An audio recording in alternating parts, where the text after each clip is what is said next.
কি হলো, তুমি ওখানে দাঁড়িয়ে গেলে কেন? কিছু না, এই নাও জল।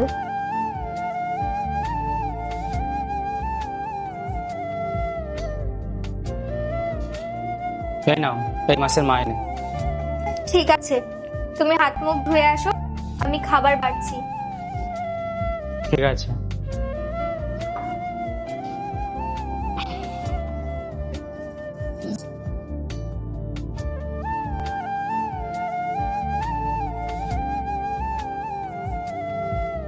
শোনো, হুম।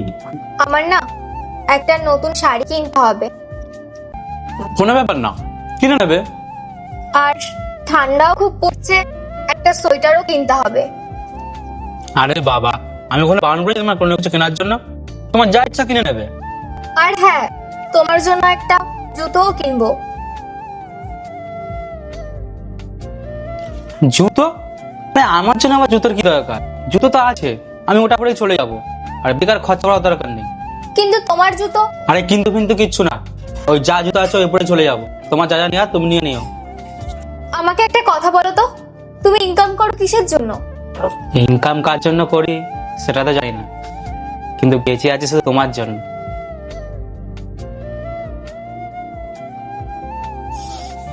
আরে কি হলো?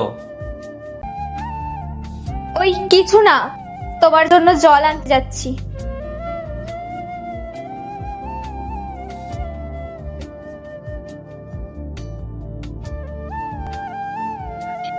শোনো, আমি কাজে বাড়াচ্ছি। শোনো, তুমি এই জুতো পরে অফিসে যাবে না। কেন? তাহলে কি আমি খালি পায়ে কাজে যাবো? আর কতদিন চালাবে এই ছেঁড়া জুতোটা? আর হ্যাঁ, আমি এটাও জানি ওই ছেঁড়া জুতোর জন্য তোমার পায়ে লেগেছে। বুবাই, আমি দেখেছি তুমি আমার সব স্বপ্ন পূরণ করার জন্য হ্যাঁ বলে দাও, কিন্তু তোমার কথা আসলে তুমি এড়িয়ে যাও। তুমি তো জানো আমার মাইনে অত না যে নিজের শখগুলো পূরণ করতে পারো, কিন্তু হ্যাঁ, আমি শুধু এটা চাই তুমি খুশি থাকো আর তোমার সব স্বপ্ন পূরণ হোক। তোমার কি মনে হয় ওই টাকাগুলো আমি আমার নিজের জন্য নিয়েছি?